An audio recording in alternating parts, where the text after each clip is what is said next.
Welcome to Love for the Truth Radio, a program devoted to encouraging you to be a contender of the faith in an ever-changing church culture. On Love for the Truth Radio, we will discuss current issues and challenging views along with biblical truth that can affect our Christian worldview and how we live out our faith. And now, here's your host, Cindy Hartline. Welcome to the program. Our topic today is on transformational festivals. If you've ever heard of Boom and Burning Man, Wildgoose, Lightening In A Bottle, or other festivals similar to the ones I just mentioned, these are festivals that are drastically affecting our culture, societies, and churches. So if you are currently planning to attend one of these events, after listening to this show, you just may change your mind. In fact, I know it will be a good thing if you do.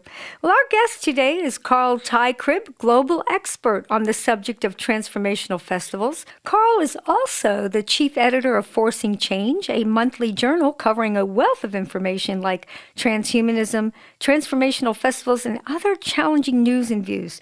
You can check out his site, forcingchange.org. That's forcingchange.org.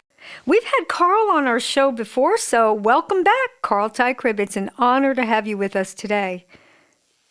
Well, thank you, Cindy. I really appreciate the opportunity to spend some time with you on the radio. Yeah. And, Carl, we've covered this topic, with you on the show before. However, we felt the need to cover it again because these festivals are a global phenomena that is ever growing in numbers and popularity, and the mainstream media is not talking about them, at least not to my knowledge, nor are most pastors warning their congregations about them. So I really felt that we needed to continue on this. Thank you again for all of your research on these festivals. Why don't we start by explaining what transformational festivals are? Let me say that again, transformational festivals. Let's start there. Sounds good. It's important to kind of get a grounding of what this is about, because for people hearing about it for the first time, or even those who've heard about it maybe once or twice and are still kind of scratching their heads, it's hard to nail down what exactly a transformational festival is.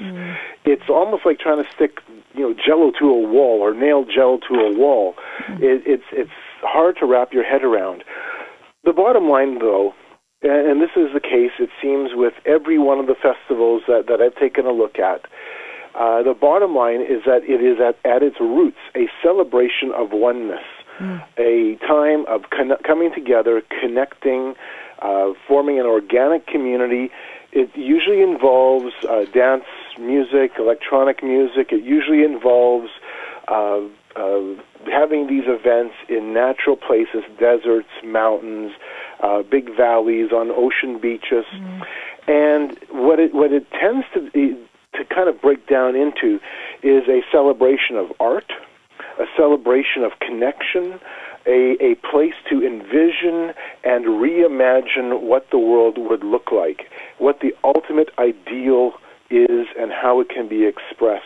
And even today, I took a few minutes to take a little look on YouTube with a lady who had been to Burning Man for the first time, and she was taking the approach of trying to understand it. And Burning Man, by the way, is one of the transformational festivals that started off originally just as a bohemian celebration, a bohemian party, but it has now become a transformational festival. In fact, one of the most important trend-setting events of the year.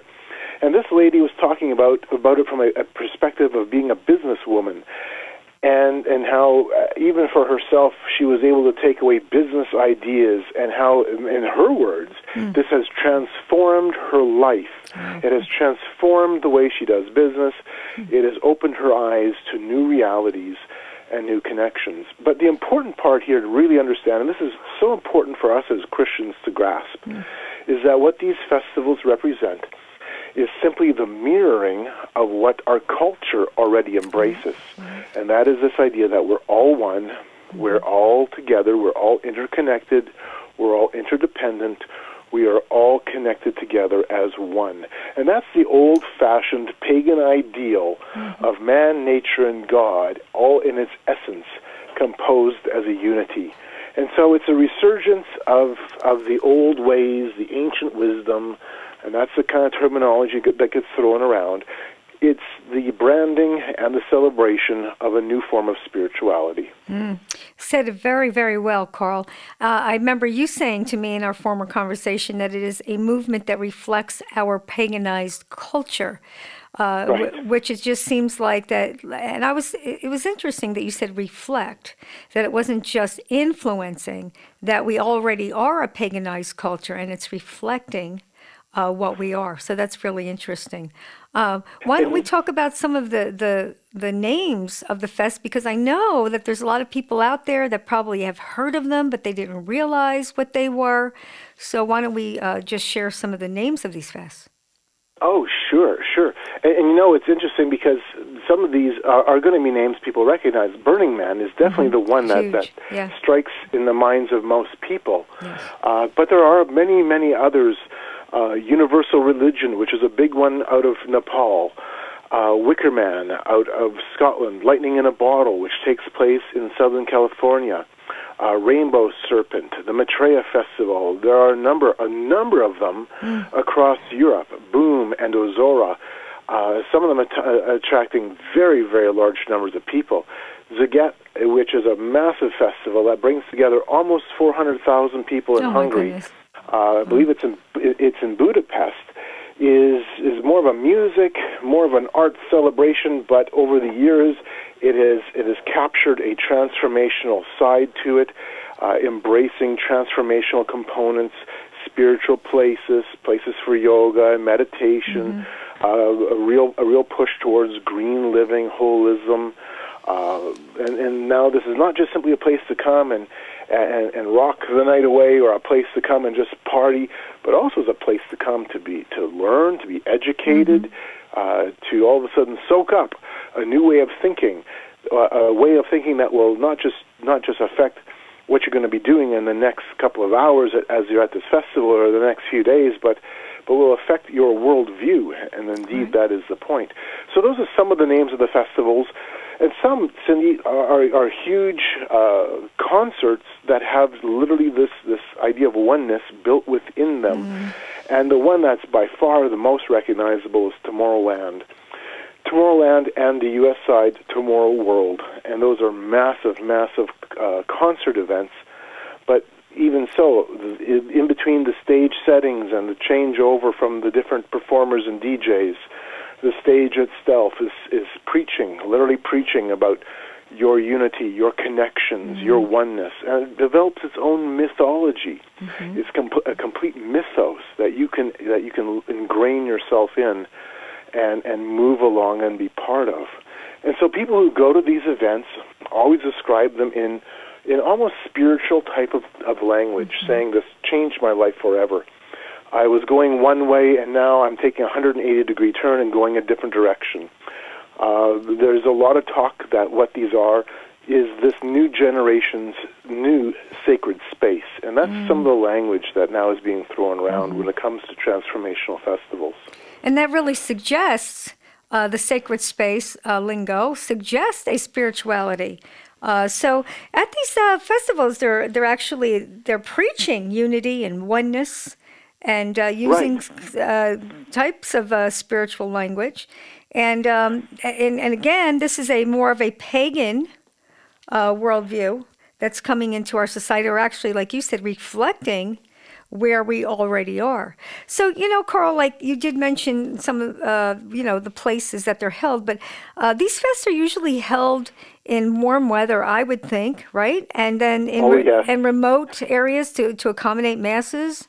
Right. Yeah. So where would we find a festival like that?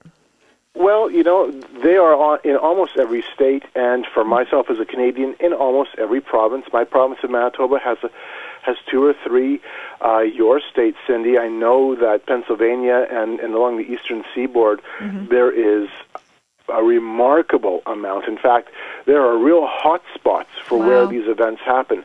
The entire west coast of the U.S. and up into Canada has dozens and dozens and dozens of these events. Central Colorado is loaded with these events. There are parts of south central Texas that have a number of them as well. The East Coast, however, does have a real saturation of these various festivals. And what's interesting is there's more popping up every year. And as you listen to some of the organizers talk about the influence and the impact and the drive for these events, they all talk about it in this way, that demand far outpaces supply. Wow. People want this. People are gravitating to it because it gives them a different sense of reality than the typical 9-to-5 workday. It's not church, but it definitely has a spiritual type of feel to it. Right. And so even for you, I know that you're in the Philadelphia area. Not far from where you are, you have the Autumn Goddess Retreat Festival. You have the Evolve Festival, Luna Light Festival, Fahrenheit Fire and Flow Arts Festival. You have the Mayday Ferry event and the Maryland Ferry Festival not far away, and those are huge ones in terms of the fairy faith and fairy ideology. In fact, there's a whole fairy component. And what it does there, Cindy, is it just simply accepts and embraces the mythologies of fairies and elven ideals, and kind of like the whole Tokenek, the J.R. Tolkien kind of realm, and it spiritualizes it and allows you to interact in this almost like a fairy-like setting, a mythological setting, which is all about getting back to the earth and refeeling your connection to the mother and all of that. Not far away, in fact, just north of Baltimore, is FairyCon, one of the largest fairy conventions in the world. So the Eastern Seaboard has a lot of what's called evolutionary culture, going beyond just the transformational events like some of these conferences. But again, it demonstrates just that there's a hunger within our culture and our society to explore a whole new way of being spiritual, even to the point of dressing up and play acting and engaging literally hands-on as you would in some of these more mythologically driven festivals. So we can say, Carl, that when we say the word transformational, we know that people are actually attending these festivals and then they're transforming into a new way of thinking, a new way of living, a new way of experiencing, and possibly a new way of spiritualizing. Or a new way of religion, in a way. So, Carl, how many, we talked about a little bit of how many there are, but I think when you and I talked, you said what you discovered this year was that there was a lot more than you had thought or from the last time we spoke. Oh, yes. In fact, the last time we spoke, I thought I had a good handle on how many there were, and I believe at that point there was 120 to 150 that I knew of, which is a lot. Yeah. But I was so wrong, Cindy. I was way off. I've been engaged in a Google Map project where I've been pinning locations, giving some details on the events, and there's at least 200 in Canada and the U.S., mostly the U.S., but at least 200 in the U.S. alone, probably more. And there are many more. There are hundreds and hundreds around the world.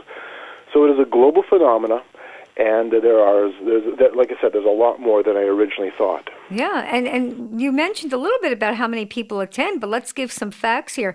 We're talking about that many festivals around the world. Well, let's talk about how many people are attending these festivals. Sure, and that's interesting because every festival is unique. They don't model each other. Sometimes there's some modeling back and forth, but really every one of them has their own culture, their own feel. And some of them aren't very large at all, a few hundred to a few thousand. There's a lot of small events like that. But then there's some really big ones. I mean, Burning Man last year topped over 70,000 people.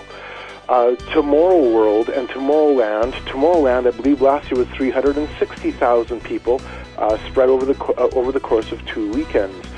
Bonnaroo, which used to be just simply kind of an art event, has 90,000. So there's a lot of people attending these events. We're going on a break, so stay tuned as Carl will take us on a tour through one of these transformational festivals. If you're a first-time listener, you'll find that on Love for the Truth Radio, we discuss news and views through a biblical worldview. We believe that the Bible is the inherent Word of God and the absolute truth that should be applied to every aspect of life. We don't proclaim to have a cap on the truth, but we do have a love for biblical truth. So please take everything you hear on this radio show to study and prayer. And thank you for listening to Love for the Truth Radio. If you just tuned in, with us today is Carl Teichrib, Chief Editor of Forcing Change Monthly Journal and global expert on transformational festivals. You may want to check out his website, forcingchange.org. That's forcingchange.org. Carl, you did a great job on the first segment. My question is this, is why is there so much interest in these festivals? What is the pull? That's a huge question. I think part of the reason that there is so much interest in these festivals, and I can kind of understand it, is that they are exciting. There's a lot of things happening. There's a lot of energy. There's a lot of enthusiasm. There's a culture here of openness, tolerance, inclusivity. It's a place where you're supposed to be able to feel free to be yourself, however yourself is to be expressed. And nobody will judge you for it. It's supposed to be about going and expanding your horizons, expanding your consciousness, and coming away with this sense that you've now connected to everybody else in your event. You're part of this tribe. In fact, that's some of the terminology that's often thrown around. It has a very tribal feel. In fact, there's even tribes built around some of these events. And so I can understand the attraction. There's you could almost call it a type of carnal joy that goes with this. There is a definite sense that there is excitement and energy, and I mean it has an appeal. It has an appeal. Totally has an appeal, especially now to a generation that has been told repeatedly that there is no truth. Everything is relative. Right. We now, I believe, are eclipsing postmodernism because postmodernism ultimately leaves you empty. All it does at its basis is ask questions and give you no answers. That's right. Well, transformational festivals, being a reflection of a new kind of a pagan way of looking at the world, which says that man, nature, and God is one, now gives you a new framework upon which to hang your identity, your purpose, and your goals. And so we're seeing a real resurgence in these kind of events because our thinking has changed so much to accept the background and the spirituality of these movements. Especially relativism, like you were saying, postmodern thought, your truth is your truth, mine is mine. We're seeing a lot of that. We're actually leaving the postmodern thought now almost, but that remains, and this generation has been brought up in it. And so therefore you can really have a great community. You can have great village type of life because you all get along. You can just be who you want to be, accept everyone, and there's no absolutes, there's no truth, there's no standards. So there's no moral compass either, I believe, in some of these. What's the enticements? I mean, the interest is, okay, I can get away, I can find community, I can find that village, I can find people to connect with. So, but what's the enticement? That what takes place there that they're enticed to experience? Well, there's a range of things that make up a transformational festival, and part of what would be considered evolutionary culture. That's the idea of that culture going beyond just the festival, going into areas of art, even architecture. Where the art form now is displaying this new attitude, this new worldview. When it comes to evolutionary culture and transformational events, there are things that definitely set them apart from a lot of other things. They're usually 3 to 10-day events, then they simply dissolve. It's about radical tolerance, non-judgmentalism. That plays a big part of the feel of the place.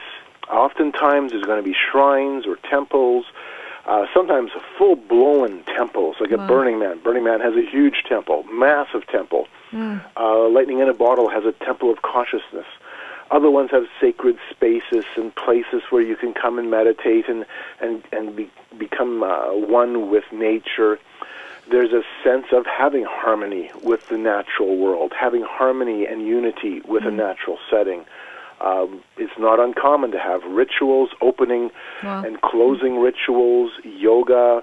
In fact, there's a whole spectrum of transformational cultural festivals, evolutionary culture, that is geared simply to yoga events, recognizing that this is far more than just simply a form of exercise, that this is an entire worldview. So the spiritual encounters that take place at these festivals, trance music, electronic dance music, ecstatic dance, that plays a role in it. In fact, a very large role. The dance floor itself becomes a type of sacred space where you feel the connection and the oneness.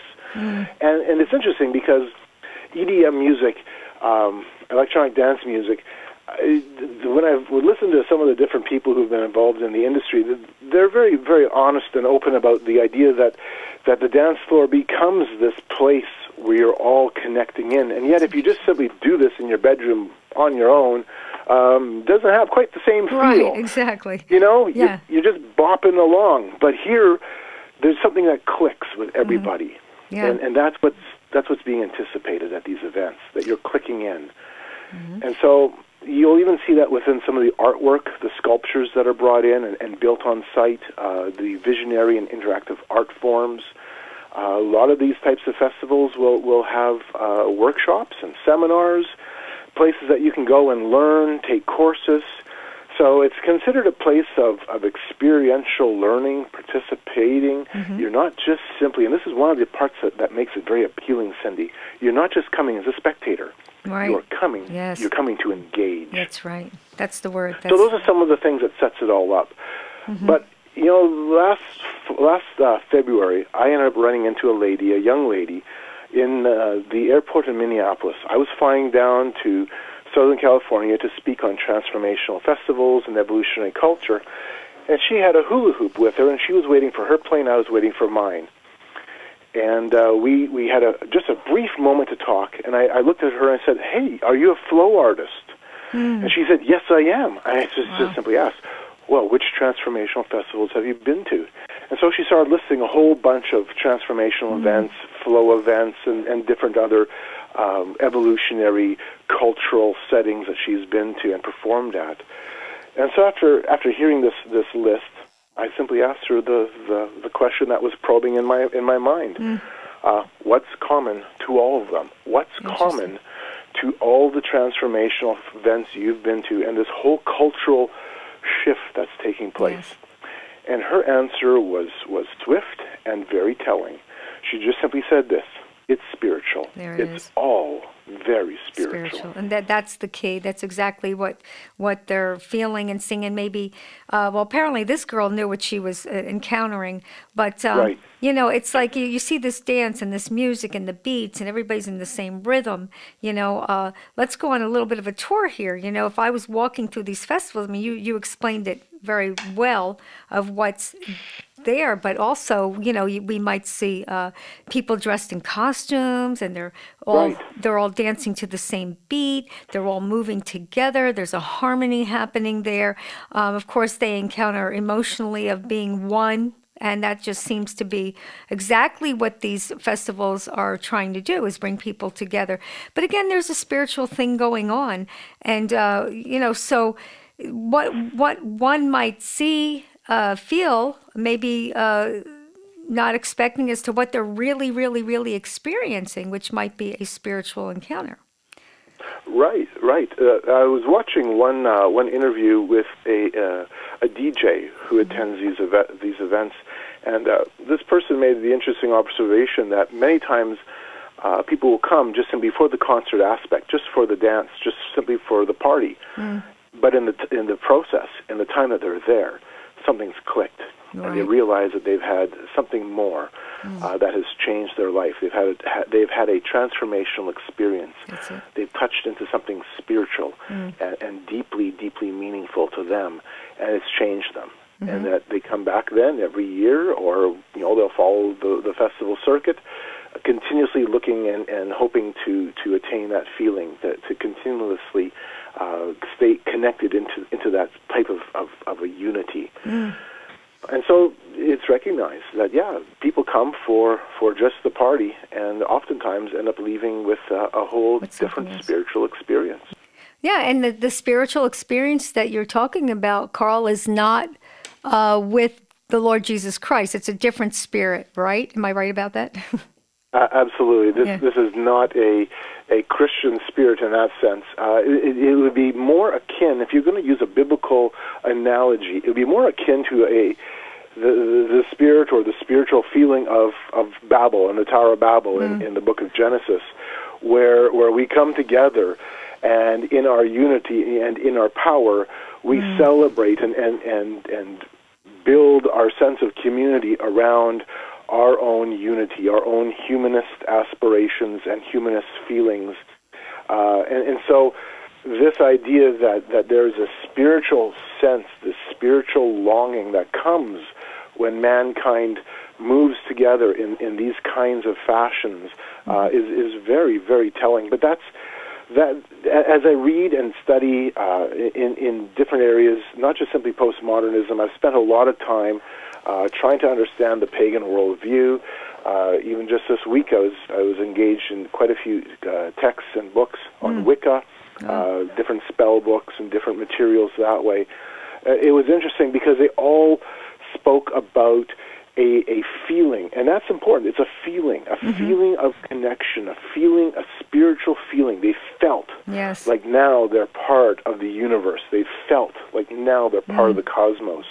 There's this spiritual awareness that becomes awakened in their mind, and then they gravitate towards that feeling. Wow, that's really interesting. And that's I can't say that's all it is. It's not just a feeling because there's obviously a spiritual component to it, but it seems to go hand in hand. Yes. And so again, these festivals are really just simply the reflection of what our culture has already accepted.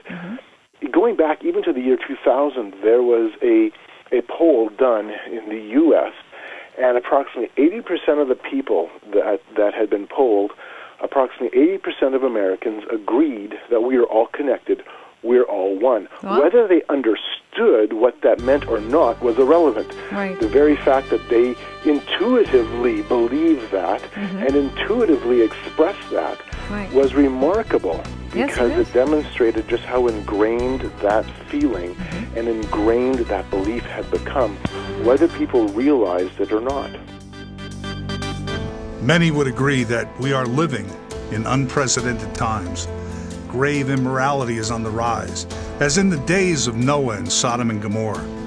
There are wars and rumors of wars as nations rise against nations. Prophecy is being fulfilled as the birth pangs become quicker and harder. These are the signs of the return of Jesus Christ. There is one sign often left untaught. Jesus also told the disciples in the Olivet Discourse to take heed that no man deceive you. This warning applies to us too. Deception has infiltrated the churches through many false teachings and movements, making apostasy paramount. As contenders of the faith, we do our best to research and discuss these false teachings for you, the listener. Thank you for having a love for the truth. If you just tuned in with us today is Carl Teichrib, expert on transformational festivals. You know, Carl, these festivals are causing a spiritual evolutionary trend, a movement so powerful that it's literally changing our culture, and our culture is actually reflecting, or these festivals are reflecting our culture, as you had said before, and even our worldview and how we even do church. What I'd like to do, though, is continue on what we talked about in the last segment with the seminars that are offered at these festivals, because I think they are being taught, educated, preached to, ministered to in a way, and it's really changing the minds of a lot of people who attend. What are some of the things that they're teaching there? What are their seminars? Well, you know, that's an interesting question, because as big as some of these festivals are, you have literally a myriad of various courses, seminars, lectures that you can take part of, workshops and classes, a lot of yoga classes. There's a lot of that type of idea of looking for Eastern religious ways to find personal transformation. But besides the yoga, in fact, there's an entire yoga side to the transformational movement that's almost has its own category.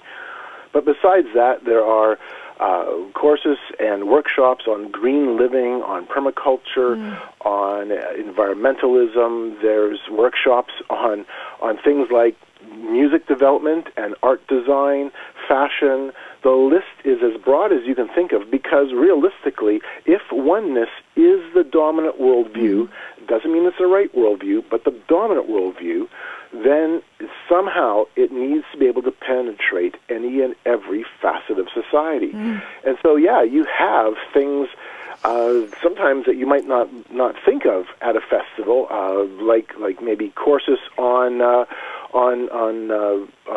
technology. In fact, what's interesting is Burning Man, over the years, has had a lot of interest from the technology industry out of Silicon Valley. Literally thousands of techies, web programmers, designers, software designers, come to Burning Man, including people from Google. Google's had a long connection with Burning Man. Facebook, I believe Amazon, I know Second Life has had a tremendous interaction with the Burning Man culture. And so there's things even like technical development. There's courses and workshops on networking. But then you have some things like the Congress that takes place in North Central Washington State. One that's quite interesting is called the Fairy and Human Relations Congress, where you have workshops on connecting to spirit guides and connecting to spirit animals and inviting in ascended masters and higher fairy folk and elven folk. I mean, it sounds crazy. It sounds over the top. But as we have a world that's becoming increasingly interested in the old pagan ideas, then it makes sense that you're going to see this connection, this overlap between what we would consider to be myth and the reality that people are trying to achieve today. So the type of educational opportunities are immense. But what it does speak to, though, Cindy, is that this is simply more than just going to your county fair, and taking some rides and eating cotton candy. This is far, far more intensive and participatory. Yeah, and it seems like, that there is a different agenda there, although it seems very innocent in some way. Okay, so I'm going to learn more about some technical aspects or whatever. But there's a sacred intention. I mean, we might as well just say it because, it seems like even though the festivals have different names, they're run by multiple organizations, like you had said before, they are similar. So basically, let's just put it on the line. What's the common denominator, the common connection? We said it I think it was in the first segment. It's not only cultural, but there's a sense of something spiritual going on there, a feeling of community and oneness and unity. So, I mean, there is definitely a sacred intention on that's what I'm hearing on a lot of these festivals that they're bringing. And I'm glad Cindy used that word, sacred intention, because that's the type of language they're using. Yeah. They recognize this is a sacred encounter, that this is a purposeful connection into a new sacred way of looking at the world, a new spiritual alternative. They recognize that. Yeah. What I find so bothersome is that within the Christian community, this has been happening all around us, and the shift towards this has been taking place for decades, and for the most part, and I'm overgeneralizing maybe, but for the most part, we've been relatively blind to it. Yes. We're still battling, issues that we need to battle for sure, but here's a whole nother strain to where the world is moving, and it's attracting hundreds of thousands of people. Yes. It certainly is attracting the millennial generation, the university generation in a big way, and for the most part, it's almost unknown within the Christian community. Yeah, I know. I never heard of it until I met you, Carl, and then I was just like, "Wow, we've got to get this out there." If you were to say that there was a doctrine that was being taught at these festivals, people say, "Okay, let's have the unity, let's be one, let's put our doctrines aside, and all find the peace, together." But doctrine is huge because it's doctrine is what people live by, have faith in, build their lives on, or whatever. But I remember you said in one of our former conversations that it's embedded further than we think. So what do you mean by that it's embedded? What's the it's? Is it the spiritual aspect of it? Yes, and it goes even beyond just simply saying this is sacred or saying this is spiritual. Mm-hmm. One of the things that, and it's important, the word doctrine is important because they stay far away from that word. In fact, they are repulsed by the idea of doctrine and dogma.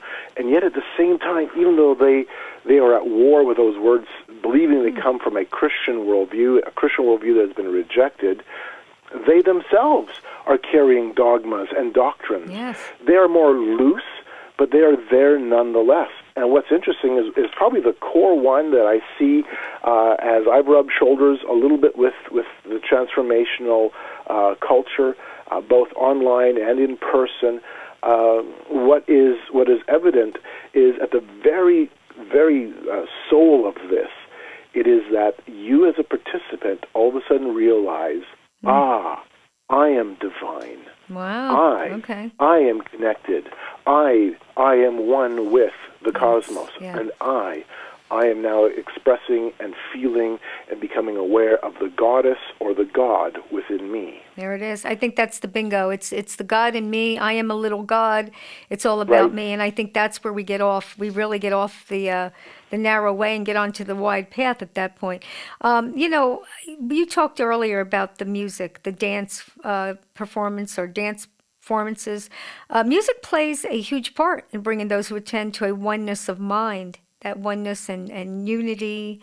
And actually, it's actually a false piece. But I think what I'd like to focus on now, Carl, is the type of, I'm going to call this worship, that it's bringing people to. It's actually a form of worship when you dance. And everybody's dancing to a certain kind of music and whatnot, and they've got the mantras and all that. Why don't we talk about what it looks like? Sure, and that's a good word to use because that is a word that also is now starting to become used more and more in this type of movement, and that is that this is an act of worship. This is a type of expression of some kind of worship. We're not even really sure what we worship. You hear that on occasion. We're not even sure what we worship, but there is some type of worship that is happening. Yes, and it's been described that the music itself and the experience of the dance floor in community takes on a type of a spiritual transcendence, that there is a shamanistic quality to this. Yeah. That it is, and this is important because it's being explored in the group. It's not necessarily that I as an individual is just feeling this, but now really what's happening is you are feeling it, and your friend beside you is feeling it, and everybody's feeling it, and all of a sudden it is about a group dynamic, and you go away from it as a group going, wow, we are now all together. And that was the one thing about the New Age movement in the 1980s and the early 1990s as it became more and more influential. It really focused on the self.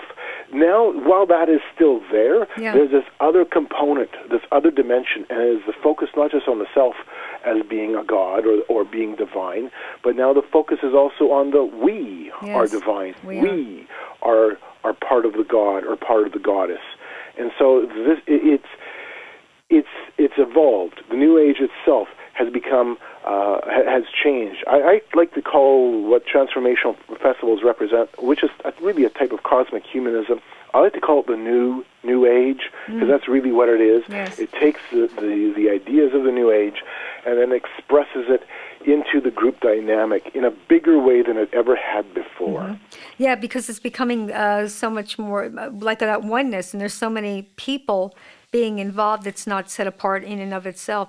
But you look at the dance, and I mean, I think they get into a hypnotic kind of state or a trance, and then calling it that oneness. Would you say that? Right. Yeah. Oh, yeah. In fact, that's why it's called trance music, because you get into a trance. I mean, you're all moving together. It becomes a hypnotic experience, and as this goes on for hours and hours and hours, then yes, you are moving into that trance state, and that they recognize that themselves. This is not us having to be critical of them.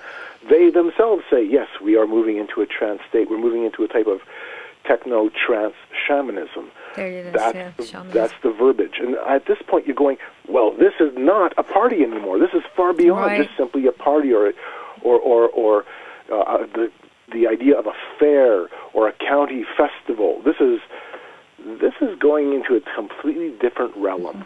Yeah, and this different realm that you're talking about is it's very spiritual. It's very dark, and again, it's not the Spirit of Jesus Christ. So, what are they entering into, Carl? Well, I think what we're entering into is, and we have to keep in mind that again, that this is a reflection of where our society is. What we're entering into is an age that is surpassing postmodernism. We're entering into an era that says, "Whoa, we've discovered something new." Really, it's not new. In fact, the way it's often described is an ancient future spirituality, an ancient future culture. So what we're going to be experiencing more and more is a denial and an antagonism towards Christianity and the biblical message. That is certainly the case, and you're going to see that happen more and more, where Christianity is not just marginalized or maligned, but is even considered as being hostile to peace and stability. Is hostile to inclusivity and this new way of living, and at the same time, while Christianity is going to be marginalized, you're going to see the concept of paganism, that we're all one, that we're all connected, that our allegiance is to the earth, and our allegiance is to the greater good of the entire cosmos or the earth or the planet, however it's couched as I'm a good global citizen. That's going to all come and be on the rise continuously. It already is there. It's in our education systems. It's now in our churches. We're seeing just simply, literally, the transformation take place. We'll be back to wrap up our discussion with Carl Teichrib on Transformational Festivals, so please stay tuned. You don't want to miss the end. You're listening to Love for the Truth Radio. We'll be right back, so please stay tuned. In 2 Timothy chapter 3, we read that men shall be lovers of their own selves, covetous, boasters, proud, blasphemers, disobedient to parents, unthankful, unholy, without natural affection, truce breakers, false accusers, without self-control, fierce, despisers of those that are good, traitors, heady, high-minded, lovers of pleasure more than lovers of God, having a form of godliness but denying the power thereof. From such turn away. They will be ever learning and never able to come to the knowledge of the truth. Thank you for having a love for the truth. If you just tuned in, we are in the last segment of our program. You can log on to loveforthetruthradio.com. That's loveforthetruthradio.com to listen to the archive of this program. We've been talking about transformational festivals. It's a phenomena that is sweeping the globe, causing a new paradigm, a new reality, a change in our culture, church, and worldview. And no one seems to notice, not even the organized church. And, you know, we're going to get into what's happening in the organized church today. But, Carl, I'd like to really focus on, we talked about in the last segment that this is a new age shamanism that's being influenced, and they're actually practicing. They're having spiritual practices that are being offered at these transformational festivals. Why don't we talk a little bit about that? The altars, the temples, you know, all of it. Sure.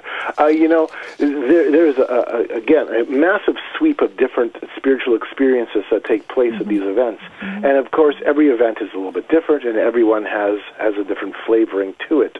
But there are commonalities. Yoga is one of the big ones, and you see this whether it's Burning Man or Zora or Boom. That is a commonality throughout many of these events. And then you have entire festivals geared towards finding a deeper fulfillment, a spiritual fulfillment through yoga. And the Wanderlust festivals, which take place across Canada, the U.S., and down even into parts of South America, and I believe it's expanded overseas now. Wanderlust is all about that. And so it's about finding your oneness through the practice of yoking with Brahma, which is what yoga is all about at its core. Then you have things like the full-blown temples. Again, Lightning in a Bottle has its temple of consciousness. Burning Man has its temple. Other times it's just simply a setting up of a sacred space. There may be a Buddha statue or a goddess statue that's been set up, or a green man mask that's been hung up from a tree somewhere, and there's flowers around, and it's a place where you can come now and feel that you're connecting with that spiritual energy within nature. So there's a whole variety of different things that can and do happen when it comes to finding the spiritual connection within these transformational events. Those are just a couple of examples that are evident. Even in Second Life, because Burning Man has a Second Life presence. Second Life is a virtual three-dimensional environment that you go in with an avatar and you interact in this three-dimensional world, this virtual world. And I've been going for the last number of years to the Second Life Burning Man event and Burning Man location and interacting with the people there. But even there, in this virtual world, or this electronic world, they have their little shrine set up, and they have their temple set up, and the aspect of spirituality is undeniable. It is a part of how this is now being expressed. Whereas Burning Man years and years ago was just simply, let's go out to the desert, let's take a bunch of drugs, let's go, strip down, run around naked, drink our face off, shoot the place up, burn an effigy, and go home. Now it's a little bit of all the above, except no more guns. But the feeling now after they burn the temple is one that all of a sudden they've released themselves into. It's interesting because the temple becomes such an important part of that culture. Burning Man, at the end of the week, they burn this massive human effigy, but then on the next day, they burn this great big temple, a temple where people have gone all week to put postcards and pictures and write notes, expressing their feelings, expressing grief. It's a place of now spiritual release, emotional release, and with it a type of an active way of participating with this temple that's been put up for them. And the idea of a temple is carried over into other areas. Londonderry in Ireland had a great big temple erected just a few months ago. One of the same designer that builds the Burning Man temples built this massive temple so that there would be unity and harmony within a city that has deeply divided roots. And they, after the end of a number of weeks, they burned the temple, and this sense of wonder and connection that comes through doing this type of an act. I remember again, this is a spiritual thing that's taking place. Yeah, and I do remember, Carl. I mean, we were watching last year. I think it was Burning Man at the end of the whole festival, and they were burning the temple. But I think some of what I read or heard is that they were taking their griefs, like you said, they're writing it on paper, they're putting it in the temple, and guess what? They're supposed to be cleansed when this thing burns, because now they're free to connect. Whereas if there was any hurts or pains or whatever, they would not be able to connect with one another. So it was like at the end of the whole thing, there's that final connection. It's almost like what Christ does for us, redeems us, cleanses us, washes us, brings us together as one in Christ. It's almost like the same concept, of course, but not of Jesus Christ. It's of the enemy. Now we're doing this on our own. It's in our own power. It's our own strength, like Babylon, like you were saying before, the Tower of Babel, actually. When we read in Matthew 24, one of the signs of the Lord's return is deception. The Lord warns us 4 times in the Olivet Discourse to take heed that no man deceive you. He mentions it 4 times. And, we're coming in those days, folks, where deception is all around us. We have to be careful. Carl has given us a lot of information on these festivals. If you have friends, you have children, you have teens or whatever that are attending these things, you need to sit them down and talk to them. Pray that they don't go or keep them home, from it. But Carl, Christians have fallen prey to these festivals as well, and I think this is very troubling, very concerning. We have the Wildgoose Festival. It's a Christian-based, quote, transformational festival, but I'm wondering, what are they transforming to? I mean, like if you're a Christian, all right, your transformation, I guess, would be the old man to the new man, become born again. But now, what are they transforming to? That's my big question. Right. And that one takes place, I believe, in North Carolina. Brian McLaren has long gone to Wildgoose. I know Phyllis Tickle, and then both of them are kind of the two biggest spokespeople for the emergent church movement. And it is really an emergent church festival. Right. And the emergent church itself has some of its same roots in the Burning Man culture, the Transformational Festival culture, this idea of evolutionary spirituality, this concept of a shift. There are parallels here that are undeniable. And so it's no surprise that the emergent church would have an event that in many ways mirrors what the world is doing as well. And these New Age practices have infiltrated the organized church in many ways. I think they go out, they experience, they bring back, and like you said, the emergent church is emerging, but they're bringing back the new ways of doing church and ideas, and so what are some of the new ways of doing church that we're seeing? Again, you see things like there's so much of an appeal back to the ancient ways, or the so-called ancient ways, and so you have things like labyrinths, this renewed interest in Christian mysticism, and all of this fits again hand in glove with the emergent movement, but it goes beyond just simply the emergent movement, because I know churches who've indulged in some of these ideas and practices that are not, they would never consider themselves emergent, but have definitely played with this idea that we can now experience and feel God through the practice or the technique, whatever that technique may be, whether it's a labyrinth or prayer circles, or the list goes on of different ideas of how this can be accomplished.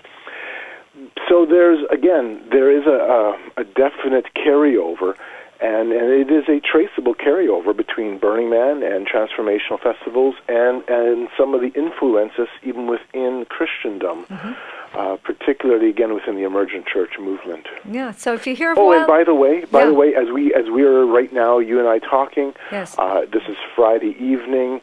And the burn is taking place in Israel in 1 day from now. Right now, as you and I are talking, Cindy, Israel is having their Burning Man festival in the desert. Wow, isn't that crazy? It's a worldwide phenomenon. Yeah, it's crazy, and it's hard to believe too, And yet, we talked about before worship being a huge factor, but let's talk about the similarities of practicing worship at these festivals that we are now practicing in our organized church when it comes to worship. What are some of the similarities, so that when we walk into a church, we can actually depict it or see it?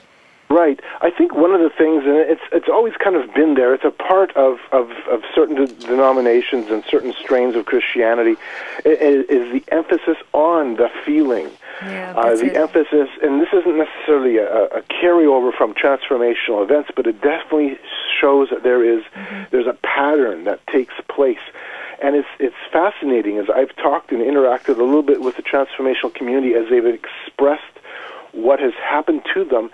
There is a similarity with what happens sometimes with more charismatic church experiences, or more of the charismania side of church experiences, where now we come away, we're going, oh, I felt God. Yes. And yet, and it's the same thing, the same feeling, the same expressions, and maybe not the same, but there's definitely a connection there between the two. It wasn't that long ago, Cindy, I was talking with a young man who had been very excited about a feeling he had received in his church, how now through the worship of in his congregation, he says, I could feel God on my skin. I could feel God as I was breathing him in, breathing him out. And I'm like, oh, in my gut, I'm going, oh no.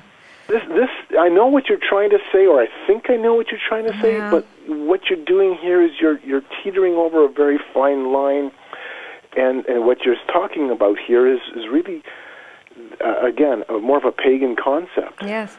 Yeah, and you hear that word a lot today amongst youth groups and in churches is the, quote, experience. It's the experience. Right. And your Christian identity isn't wrapped up in your experience. Experiences can be important to it, but it isn't wrapped up in your experience. Your Christian identity doesn't live or die with the experience that you feel going to church. Yeah. So how do we explain this to our audience, Carl? Let's do I know we didn't talk about this, but I mean, in one way, people are talking about the experience, and we do have a break coming up. So if you want to explain this real quick, what is it supposed to look like? Oh, experience? Well, that's a hard question to answer because everybody's going to look at this a little bit differently. But one thing I would definitely do is take a look and line it up with Scripture. One of the gifts, one of the fruits of the Holy Spirit is self-control. There you go. And if we don't have self-control, I have to really start to ask some questions about, all right, what's really happening here? Is this more psychosomatic? Is this more emotion? Is this a psychological thing? Yeah. So that's one thing we always have to keep in mind. Yeah. That self-control is part of this. The other thing is just having a proper fear of who God is. There you go. And we've missed that. In fact, that's a key part of worship, is to understand who God is, and in understanding his character and his nature, it should draw us to have not simply reverence, but even fear. Reverence is simply a consequence of having a proper fear of God. And so that's an important ingredient that's been largely missed, having a proper fear of who he is. Because what it does is it puts us in our place, and it elevates who he is. We're going on a break. We'll be back to tell you how you can contact Carl Teichrib and subscribe to his monthly journal, Forcing Change. So please stay tuned.